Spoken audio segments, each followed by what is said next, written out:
FM. The night comes alive. বিশ্বাস করা না করাটা আপনার ব্যাপার। চলে যাচ্ছি আমাদের প্রথম ঘটনায়। গল্পটি পড়ে শোনানোর অনুরোধ রইল প্রিয় রাসেল ভাই। আসসালামু আলাইকুম। আমি জানি আপনি সব সময় ভালোর দলে থাকেন, তাই আর জিজ্ঞেস করলাম না আপনি কেমন আছেন। আমি সৈকত। আমি ভূত এফএম-এর একজন রেগুলার শ্রোতা। 2016 সাল থেকে আমি ভূত এফএম শুনে আসছি। রেডিওতে গিয়ে গল্প শেয়ার করার খুব ইচ্ছে আমার, কিন্তু কিছু অনিবার্য কারণে আমার সেই সৌভাগ্য হয়ে ওঠেনি। তাই আজ ইমেইলের মাধ্যমেই আপনাদের সাথে আমার জীবনে ঘটে যাওয়া একটি স্মৃতিকাতর ঘটনা শেয়ার করতে চাচ্ছি। আমার হোম টাউন বগুড়ার শিবগঞ্জ উপজেলার পালিকান্দা নামের একটি গ্রামে উন্নত পড়াশোনার জন্য এসএসসি পাশ করার পর বগুড়া শহরের একটি স্বনামধন্য কলেজে ভর্তি হই এবং ব্যক্তি মালিকানাধীন একটি হোস্টেলে থাকি। রোজ বিকেলে আমরা কয়েকজন বন্ধু মিলে হোস্টেলের পাশের ফাঁকা জমিতে ক্রিকেট খেলি। জমিটির পাশেই ইটের প্রাচীরে ঘেরা একটি পরিত্যক্ত কবরস্থান অবস্থিত। কবরস্থানটি পরিত্যক্ত হওয়ায় এর পরিবেশ ছিল অনেকটা হরর মুভিতে দেখানো বিভিন্ন কবরের দৃশ্যের মতো, দেখলেই গা শিউরে ওঠে। একদিন হলো কি, ক্রিকেট খেলার সময় বলটি ওই কবরস্থানের ভেতরে চলে গেল। আমরা সবাই মিলে অনেক খোঁজাখুঁজির পরও বলটি পাই না।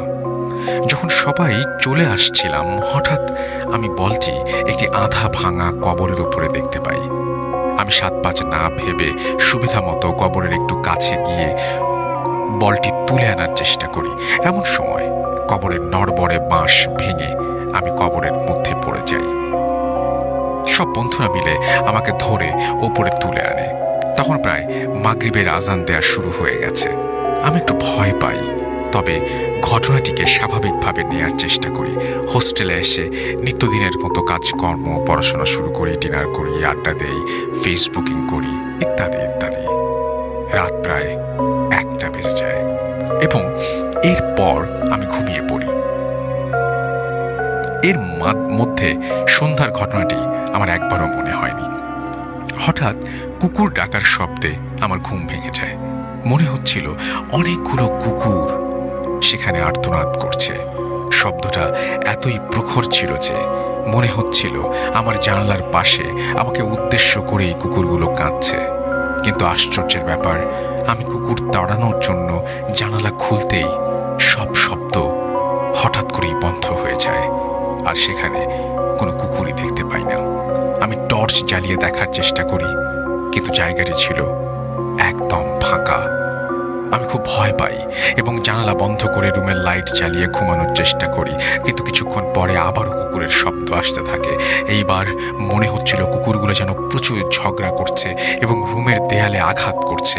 আমি অতিরিক্ত ভয় পাই। একটু সাহস করে আল্লাহর নাম নিয়ে জানালা খোলার পর আমি দেখতে পাই 4টি আগুনের গোলা আমার দিকে ছুটে আসছে। আমি দৌড়ে রুম থেকে বেরিয়ে গিয়ে হোস্টেলের বন্ধুদের ডাক দেই।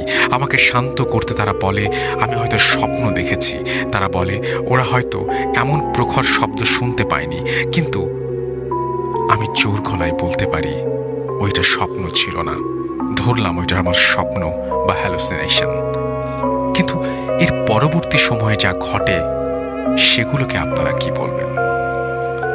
এক রাতে যা ঘটলো তার জন্য আমি প্রস্তুত ছিলাম না। ওই রাতে ঠান্ডা কিছুর স্পর্শে হঠাৎ আমার ঘুম ভেঙে যায়। চোখ মেলে দেখি অনেক মোটা আর বড় একটি সাপ আমার বুকের উপর দিয়ে যাচ্ছে। আমি ভয়ে শিউরে উঠি এবং সাপটি আমাকে ক্রস করা মাত্রই আমি দৌড়ে পালিয়ে যাই। পরে মেসের সবাই মিলে অনেক খোঁজার পরেও সাপটির কোনো খোঁজই পাওয়া যায়নি। প্রতিদিন রাতে ভয়ঙ্কর স্বপ্ন দেখতে থাকি এবং সবসময় মনে হয় আমার আশেপাশে কেউ আছে। মাঝে মাঝে আমার দম বন্ধ হয়ে আসে। একদিন রাত প্রায় 10টার মতো বাজে। আমার বন্ধু দাদুর শেষকৃত্য অর্থাৎ জানাজা শেষ করে হোস্টেলে ফিরছিলাম। পথিমধ্যে সেই কবরের স্থানটি চোখে পড়ে। জ্যোৎস্নার আলোয় কবরস্থানটির দিকে চোখ পড়তে আমি লক্ষ্য করি 4টি সাদা কাপড় পরিহিত মানুষ গোল হয়ে বসে কিছু একটা করছে। আমি আগ্রহবশত দেখার চেষ্টা করি। আমি যা দেখি, লোক 4টি মৃতদেহ থেকে মাংস খুবলে খুবলে খাচ্ছে এবং হঠাৎ একটি লোক বাঁশটির মাথা আমাকে দেখানোর চেষ্টা করে। লাশটির মাথা আমাকে দেখানোর চেষ্টা করে। আমি লক্ষ্য করি মাথাটি আমার ছিল। আমি এই দৃশ্য সহ্য করতে পারিনি এবং সেখানে অজ্ঞান হয়ে পড়ে যাই। হোস্টেলে ছেলেরা আমাকে সেই রাতে উদ্ধার করে। এরপর আমি একজন হুজুরের শরণাপন্ন হই। তিনি বলেন কবরস্থানে থাকা 4টি জিনের আসর পড়েছে আমার উপরে। উনি আমাকে ওই হোস্টেল ত্যাগ করার পরামর্শ দেন আর সাথে কিছু তাবিজ দেন। এতেও কাজ হয়নি।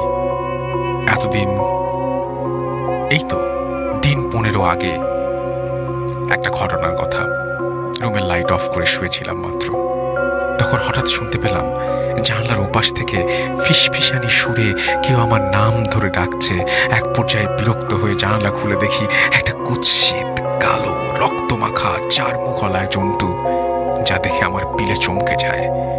মাঝে মাঝে গভীর রাতে অদ্ভুত বাঁশির সুর শুনতে পাই, যা আমি ছাড়া কেউ শুনতে পায় না।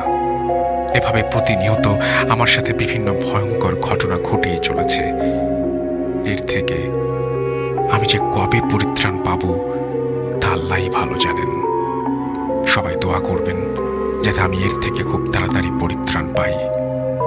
ধন্যবাদ আমার এই ঘটনাটি শেয়ার করার জন্য। ভূত এফএম দীর্ঘজীবী হোক।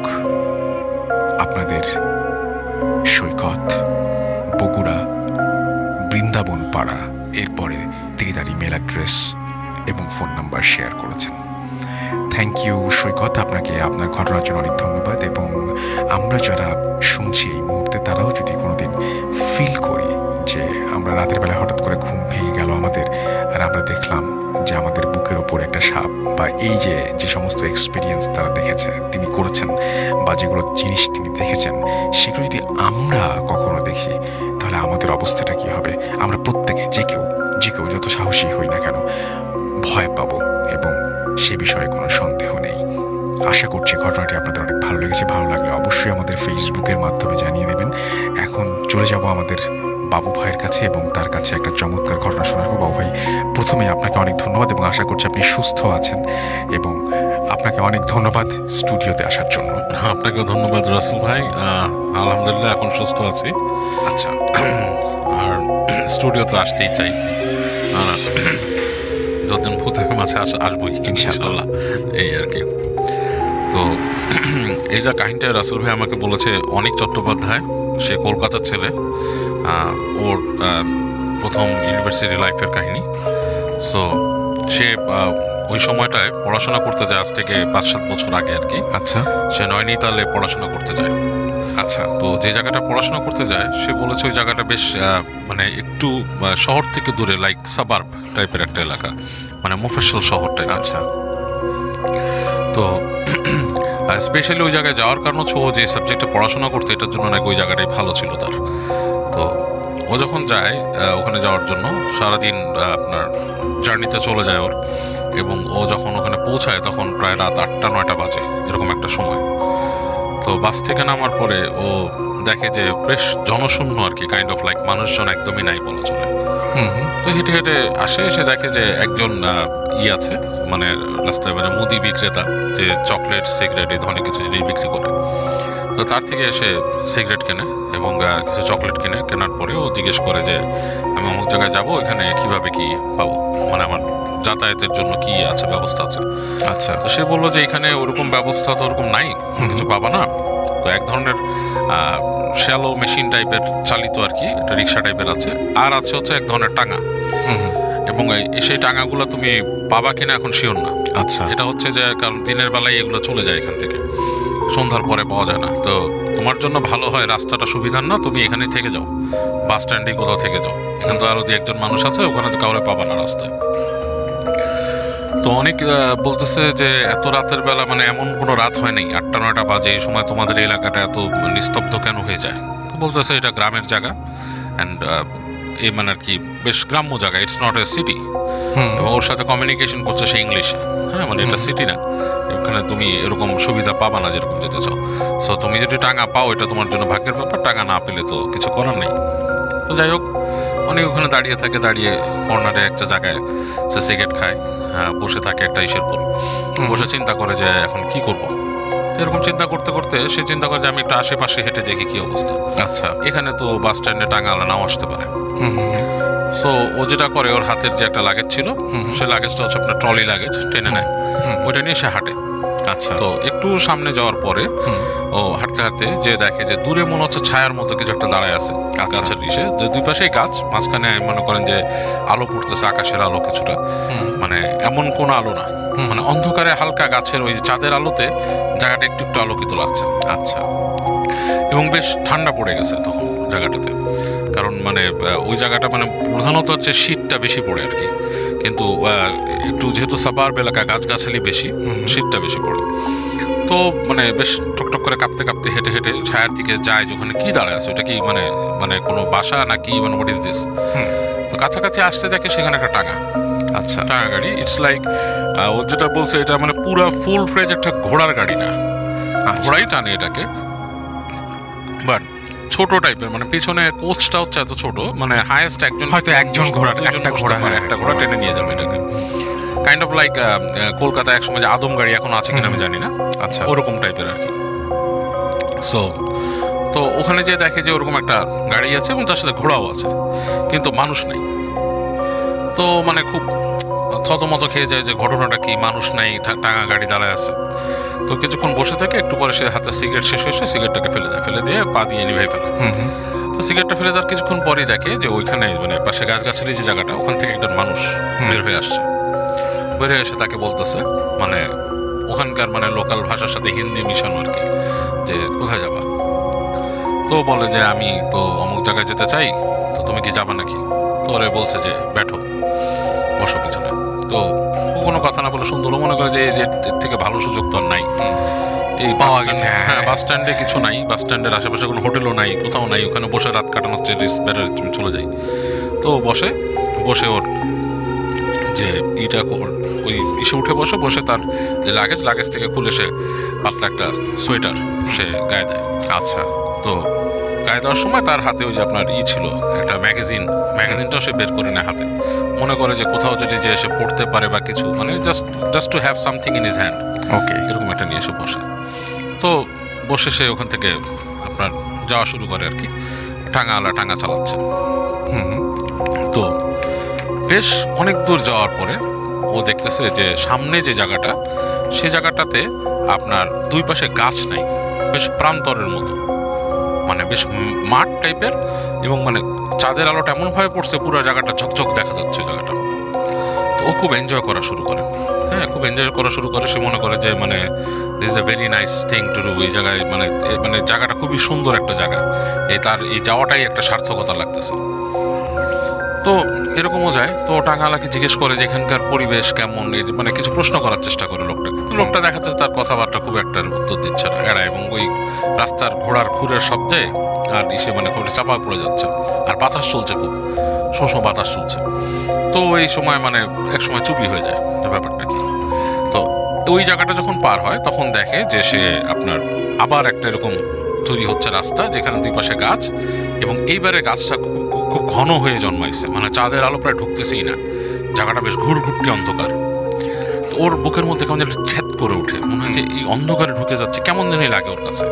ইটস লাইক একটা কেভে, বা আপনার যদি একটা ইসে প্রবেশ করে মানুষ, ধরেন একটা মানে টানেলে প্রবেশ করে, কাইন্ড অফ লাইক গাছের টানেল বলা যায় যেটাকে। তো ওখান থেকে ঢুকে যায় ঘোড়ার গাড়িটা। তো যখন সেখানে ঢুকে তখন না, ও অলমোস্ট কিছু দেখতে পায় না রাসেল ভাই, যেটা হয় যে শুধু ঘোড়ার শব্দ শুনতেছে, ঘোড়ার খুরের শব্দ, আর অন্ধকার, এবং অন্ধকারটা খুব জেঁকে বসছে। তো এই সময় ও মানে টের পায় ওর পেছনে কেউ জাস্ট লাইক আমরা যদি রিক্সায় কেউ মানে আমরা পা দিয়ে উঠে কারো ঘাড়ের মধ্যে এরকম সুড়সুড়ি দেই, কাইন্ড অফ লাইক দ্যাট। ওর ঘাড়ের মধ্যে শীতল কোনো স্পর্শ, লাইক খুব মানে আইস কোল্ড কোনো টাচ ঘাড়ের কাছে, এবং ও খুব চমকা উঠে লাফ দিয়ে উঠে হাত দিয়ে দেখে যে কিছু নেই। এবং তখন মনে হয় যে কেউ দুষ্টুমি একটা হাসি দিয়ে পাশে চলে আসছে, এরকম একটাই। তো ও খুব ভয় পেয়ে যায়, ও ভয় পেয়ে ও হাত দিয়ে ওই যে টাঙা চালাচ্ছে তার জামা চেপে ধরে। তো দেখে যে টাঙাওয়ালা বেশ চাপা হাসি দিয়ে কাইন্ড অফ লাইক মজা পেলে যেরকম কাইন্ড অফ লাইক দ্যাট, কেউ মজা করে যে কারোর সাথে আসে ওরকম হাসি দিয়ে বসে যে ব্যাট এরকম চুড়েল, হ্যাঁ বসে থাকে চুড়েল। তো ও তো এটার সাথে পরিচিত জিনিসগুলো, যেহেতু সে ভারতের ছেলে এবং সে ভারতের বিভিন্ন অঞ্চলের বিভিন্ন মিথ চুড়েল সম্বন্ধে আমি অনেকে হয়তো শুনছে।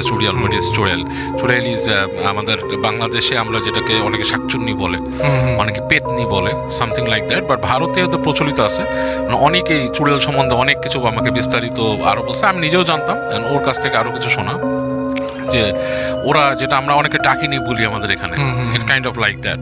এরা পথ দিয়ে আপনাকে নিয়ে যাবে, কোথাও চুবিয়ে মারবে, কখনো তারা আপনাকে ডিসগাইজ করে সুন্দর কোনো মেয়ে সেজে আসে, এরকম kind of like that. Actually মানে টু বি ফ্র্যাঙ্ক এগুলো হচ্ছে সবই হচ্ছে জিন, সোর্ট অফ এ জিন। বাট এনিওয়েজ আমি ওর বিশ্বাসেই থাকলাম বা ওর কথাতেই থাকলাম যে ওটা চুড়েল। ওকে যখন এটা বললো, ও তখন ওর গায়ের লোম সব একসাথে দাঁড়ায় গেল। আচ্ছা। এবং মানে ওর মনে হচ্ছে যে আমি এখানে না থাকাটাই বেটার ছিল, মানে কেন আমি এখানে আছি, এরকম একটা বোধ তার মধ্যে আসলো। এবং যখন সেই বোধটা পাইছে তখন তার মনে হলো ঠিক তার পাশেই কেউ বসে আছে সিটে, কোনো নারী।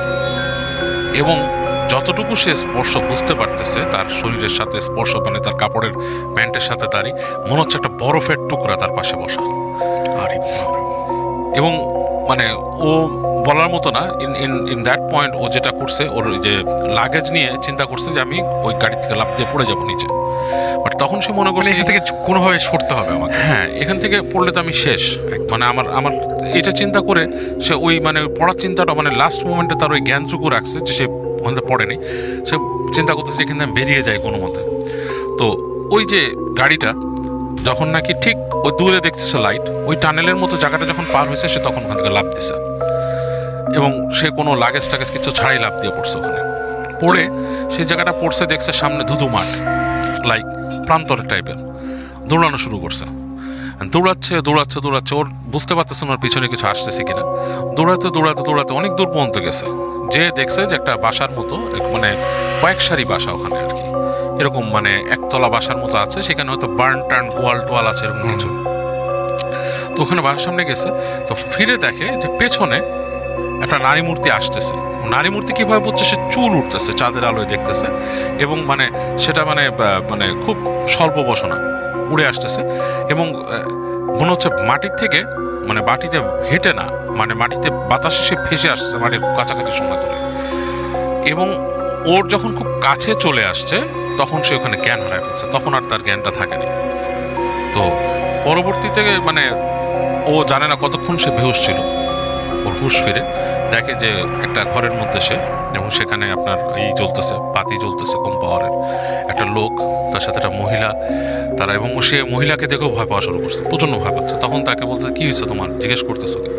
বলতেছে যে আমি তো আসছি, আমি বাইরের থেকে আসছি, ক্যালকাটা থেকে আসছি, এখানে এরকম সিচুয়েশন, কিছু বলতে পারছে আর কি। তখন তাকে বলছে যে এটা কিছু না, এখানকার রাস্তাঘাটে রাতের বেলা এরকম অনেক কিছু দেখা যায়, সো তুমি চিন্তা করো না, তুমি এখানে আসো আমাদের বাসায়, এটা তুমি থাকো, তারপর তোমাকে সকালে আমরা পৌঁছায় তার ব্যবস্থা করবো। তো অনেকের রাতে খুব জ্বর আসে, মারাত্মক আকাশ পাতাল জ্বর, এবং সে তখন শুধু কষ্ট করে মানে বোঝাতে সক্ষম হয় ওদেরকে যে আমি যেই কলেজে বা ইউনিভার্সিটিতে আসছি ওখানে একটা খবর দেন, ওখানকার কেউ এসে আমাকে নিয়ে যাবে। এবং আলটিমেটলি তারা এসে ওকে নিয়ে যায়। এবং ও ওখানে পরে ছিল বহুত দিনই, ওখানে সে গ্র্যাজুয়েশনটা কমপ্লিট করছে খানিক। এবং ওই এলাকাতে এই ধরনের প্রচুর আরও মিথ আছে, এবং আরও এই ধরনের কিছু কাহিনী আছে। সে বলছে যে he can send me over letter on, যে ওখানকার ঘটনা আরও যেগুলো আছে সেটা। মানে এই সাবার্ব এলাকা, কিছুটা পাহাড়ি টাইপের এলাকা হতে নাকি এই ধরনের জিনিস অনেক বেশি থাকে। আর এই চুড়েল টাইপের ব্যাপারটা কিন্তু রাসেল ভাই আমি এর আগে অনেকের কাছে শুনেছি, একটা ফার্স্ট হ্যান্ড এক্সপিরিয়েন্স, যে আমি শুনেছি যে আমার নানারা একসময় পাকিস্তানে থাকতো যখন দেশ ছিল বিভাগের আগে, তখন ওনারা শুনেছিল যে ওনার এক ফ্রেন্ড এরকম একদম ফার্স্ট হ্যান্ড এক্সপিরিয়েন্স, আমার নানার বন্ধু, আমার নানা মারা গেছে এখন, বাট ওনার এক বন্ধুর কথা বলছি, যে উনি গাড়ি দিয়ে আসছিলেন এবং উনি দেখেছেন যে ঠিক আপনার গাড়ির সামনে একটা মহিলা দাঁড়িয়ে আছে, এবং ঠিক আমরা যেমন হিন্দি মুভি বা কোনোটাতে শুনি যে লাইক কালো কাপড় পরা বা সাদা কাপড় পরা, কাপড়ের কালারটা আমার ঠিক মনে নাই, বাট এখনো মনে আছে, বলছে যে দাঁড়িয়েছিল এরকম, এবং উনি ওখানে থামান নাই গাড়িটা, উনি চালায় গেছেন গাড়ি। আচ্ছা, উনি চালায় যাওয়ার পর যেটা হয়েছে, গাড়ি ভেদ করে উনি চলে গেছে। মহিলাটার মুখটা মনে হলো উইন্ডশিল্ডের মধ্যে এসে একটা হাসি দিয়ে পার হয়ে গেছে, এবং উনিকে যখন পার হয়ে গেছে তখন ওনাকে নাকি বলছে যে তুই তোর গাড়িতে থাকাতে বেঁচে গেলি, এরকম আর কি ওখানকার ভাষায়। তো কারণ হচ্ছে ওনার গাড়ির যে রিয়ার ভিউ মিরর, ওখানে উনি একটা ছোট্ট কোরআন শরীফ ঝুলা রাখতো। তো আচ্ছা আচ্ছা আচ্ছা আচ্ছা আচ্ছা, হ্যাঁ, এটা কিন্তু অনেক আগের পাকিস্তান আমলের একটা ঘটনা। তো এই ধরনের জিনিস ভারত পাকিস্তানের বিস্তীর্ণ অঞ্চলগুলোতে কিন্তু অনেকেই দেখে, চুড়েল বা ডাকিনি যেটাকে বলে। Thank you so much, thank you চমৎকার ঘটনা দিয়ে আমরা শুরু করলাম আজকে।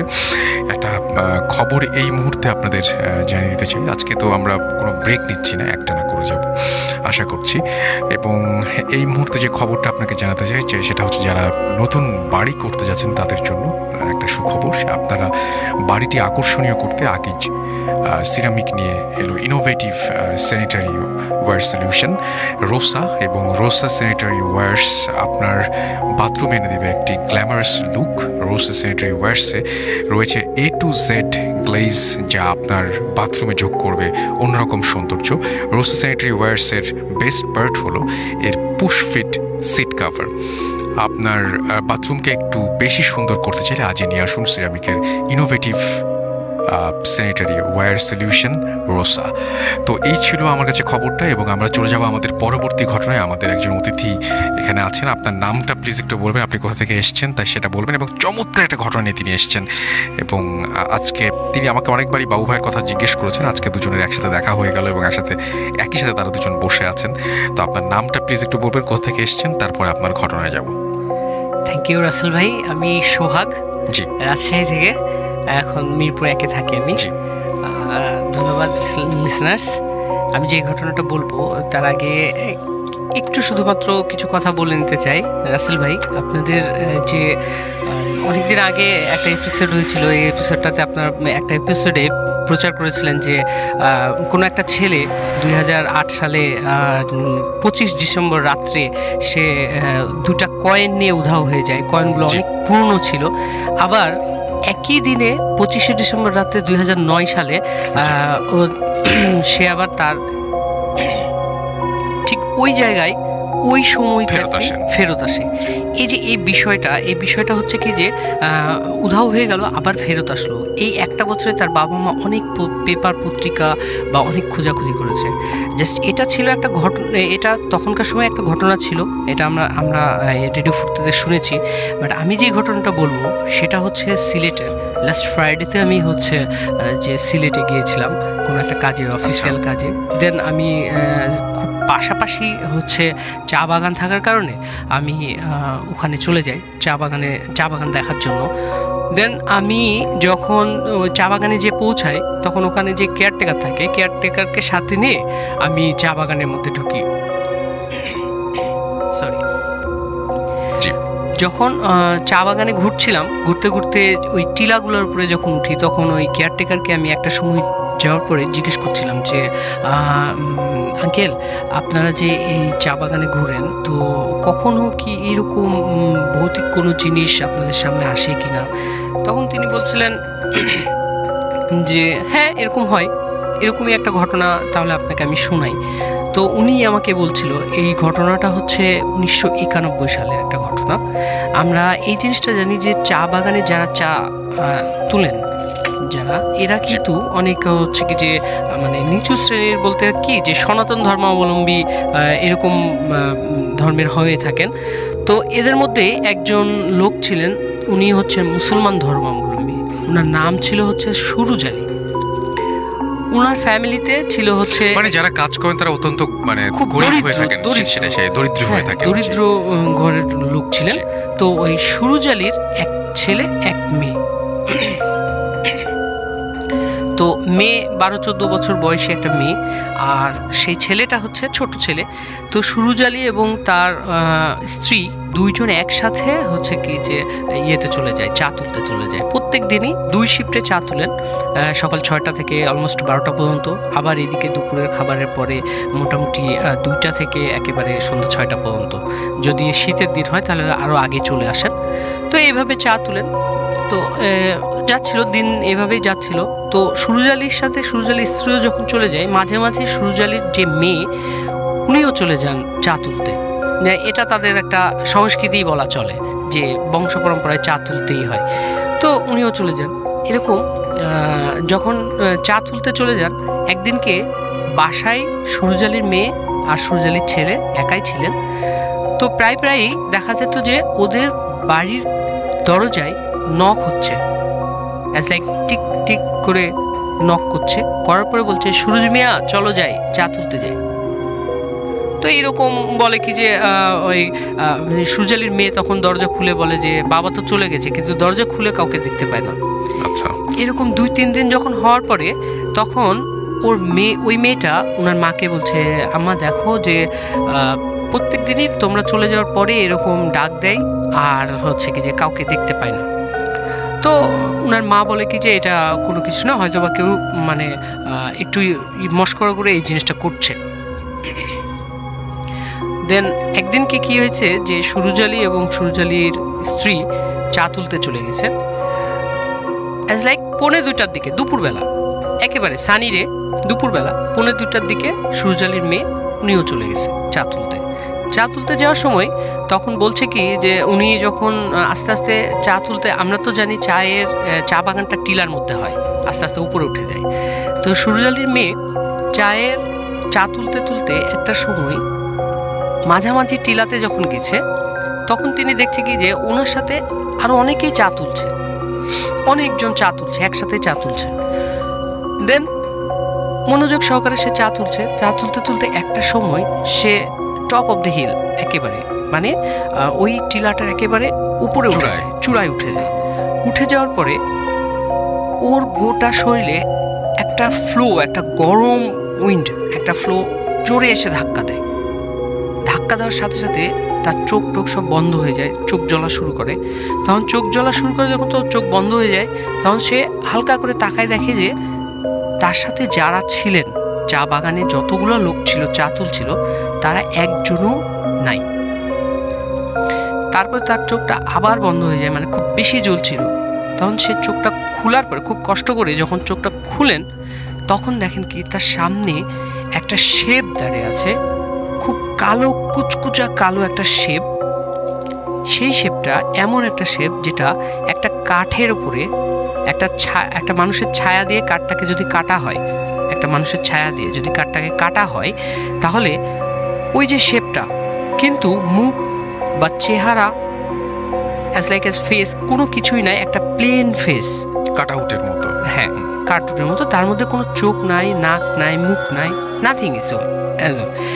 দেন কিন্তু ওখানে একটা বিষয় ওই মেয়েটা মানে লক্ষ্য করছিল এইভাবে যে তার সে কুচকুচা অবয়বের মধ্যে অনেক লোম ছিল, যে লোমগুলা খাড়া ছিল, কালো লোম ছিল, কিন্তু ওই লোমগুলানের মাথায় একটা করে চা পাতা ছিল, মানে চায়ের কচি পাতা যেটাকে বলে, কুশি পাতা, সেই পাতা একটা করে চা পাতা ছিল। এটা দেখার পরে সে মেয়েটা খুব জোরে চিৎকার করে বসে। চিৎকার করার পরে সেই সময়টা ছিল অলমোস্ট, সে বাড়াই ছিল কয়টা, 1:45টার দিকে, কিন্তু ওই মেয়েটা পৌঁছাইছে যখন চিৎকার করছে ঠিক মাগরিবের 10 মিনিট কি 15 মিনিট আগে। এমন একটা সময়, মানে চা তুলতে ওকে এমন একটা সময়ে নিয়ে যাওয়া হয়েছে যে মাগরিবের ঠিক আগ মুহূর্তে চলে গেছে। এখন যখন চিৎকার করেছে, তখন ওই হিলের নিচে যারা থাকেন, কেয়ারটেকাররা যারা আছেন, তখন এই চিৎকারটা শুনতে পায়। এদিকে লং টাইম হয়ে গেছে, সুরুজ আলীর বাড়িতেও খোঁজাখুঁজি শুরু হয়ে গেছে যে আমার মেয়ে কই। এদিকে যখন চিৎকার শুরু হয়েছে, খুঁজতে খুঁজতে খুঁজতে অলমোস্ট 9টা বেজে গেছে, 9টা পৌনে 10টা বেজে গেছে, 9:30 পৌনে 10টা এরকম বেজে গেছে। দেন ওই কেয়ারটেকাররা সুরজালের মেয়েকে পায়। মেয়েকে পাওয়ার পরে যখন মেয়ে সেন্সলেস অবস্থায় পায়, মেয়েকে তুলে নিয়ে আসার পরে মেয়েকে যখন বাসায় নিয়ে আসে, যখন মেয়ের সেন্সটা ফিরে আসে, তখন সে অনেক মানে ভীত থাকে, ভয় পায় যে আমি উনি যেদিকেই তাকাচ্ছিল ওই ফেসটাই শুধু শুধু দেখতে পাচ্ছিলেন। তার মা কি, তার বাবা কি, কিচ্ছু না, শুধু ওই ফেসটা দেখতে পাচ্ছে। এটার পরে তার মানে একটু অসুস্থ হয়ে পড়ে। তখন তাকে একটা হুজুরের কাছে নিয়ে যায়, সুরজালি একটা হুজুরের কাছে নিয়ে যায়। হুজুর তখন বলে কি যে আপনার মেয়ে অলমোস্ট দুপুর বেলায় বের হয়েছিল। আর এটা তো আমরা জানি যে দেখা যায় কি যে এমনও অনেক কিছু জায়গা আছে দিনের বেলায়, এমন কিছু কিছু সময় আছে দিনের যে সময়গুলোতে দেখা যায় যে ওরাও একটা জাতি, ওরা অশরীরী বলেন বা যে জিন বলেন, যেটা বলেন না কেন, ওরা হাঁটাচলা করে বা এই জায়গাতে তাদের একটু ডিস্টার্ব হয়েছে, এই জন্য তাকে এই জিনিসটা দেখানো হয়েছে। সো এখন কি হলো, হুজুর তাকে বলল কি যে আমার একটা তাবিজ দিয়ে দিচ্ছি, এই তাবিজটা আপনি রাখেন। তাবিজ দিয়ে দিয়েছে, সব কিছু ঠিক। মাঝখানে 4টা বছর কেটে গেছে, কিচ্ছু হয়নি, সব নর্মাল। সবাই বলে কি যে সুরজালির মেয়ে একেবারে ফ্রেশ, ঠিক আছে, সব কিছু ঠিক হয়ে গেছে। এরপরে একদিন হঠাৎ করে দেখে কি সুরজালির মেয়ে, তার হাতে ওই তাবিজটা নাই। তাবিজটা কোথায় ছিঁড়ে পড়ে গেছে সুরজালির মেয়ের মানে খেয়াল নাই। সুরজালির মেয়ে বলছে যে আম্মু দেখো আমার হাতে কিন্তু ওই তাবিজটা নাই। আর মা বলছে 4টা বছর কেটে গেছে, এটা অ্যাজ ইউজুয়াল কোনো কিছুই না, এটা আর কিছুই হবে না। তখন বলল কি, তখন এইভাবে চলতে চলতে একদিন কি হলো যে সুরজালির মা, সুরজালির স্ত্রী আর সুরজালির চা তুলতে চলে গেছে। সেই দিনও একইভাবে ওই মেয়ে চা তুলতে বের হয়ে গেছে। বের হয়ে যেতে যেতে 4 বছর আগে যে ঘটনাটা ঘটেছিল, একইভাবে 4 বছর পরে যে ঘটনাটা ঘটলো, যে সে আবারও টপ অফ দি হিল, ওই হিলের একেবারে চূড়ায় উঠেছে, ঠিক একইভাবে তাকে ওই একটা মানে ওয়ার্মি উইন্ড তার গায়ে লাগার পরে তার চোখগুলো একেবারে মানে আবার জ্বলা শুরু হয়। যখন জ্বলা শুরু হয় তখন এই জিনিসটা ও বুঝতে পারে। তখন সে আবার চিৎকার করার পরে বলে কি যে আমাকে তোমরা নিয়ে যাও, আমাকে নিচে নিয়ে যাও। তখন যারা চা তুলছিলেন তারা সবাই মিলে তাকে নিয়ে নিচে নামিয়ে নিয়ে আসেন। নামানোর পরে নিচে যে রাস্তাগুলো থাকে ওই রাস্তার উপরে বসায় তাকে পানি টানি খেতে দেন। পানি টানি খেতে দেওয়ার পরে একেবারে সুরজালির মেয়ে নর্মাল, কোনো সমস্যা নেই। সবাই মনে করলো যে হ্যাঁ ঠিক আছে, ভালো হয়ে গেছে, আমরা সবাই চা তুলতে যাই। চা তুলতে যাওয়ার পরে যেটা হলো যে সবাই দেখছে যে কালো মেঘ উড়ে আসছে, কিন্তু ওই সময়টা কোনোভাবে মেঘ আসার কথা না, কারণ একটা সানি ডে ছিল। ওই সময়টা হঠাৎ করে কালো এক পশলা মেঘ চলে আসে। সবাই দেখছে মেঘ আসছে, কিন্তু সুরজালির মেয়ে ওই মেঘগুলাকে খেয়াল করছে যে হ্যাঁ আমার সামনে চলে আসছে। আর ওই মেঘগুলানের মধ্যে মেঘের মতো যে কালোভাবে একটা চলে আসছে, ওইটা সুরজালির মেয়েকে চারিদিক দিয়ে ঘিরে দিচ্ছে। আর সবগুলাই ছিল ওই মানে যে ফেসগুলো ছিল, যে ফেসটা, যে অবয়বটা সে দেখেছে, এই ফেসের চারিদিক দিয়ে তাকে ঘিরে ফেলছে। ঘিরে ফেলার পরে যখন টোটালটা সুরজালির মেয়েকে ঘিরে ফেলার পরে কিছুক্ষণ পরে ওই অবয়বগুলোর সাথে সাথে সুরজালির মেয়েও ভ্যানিশ হয়ে যায়।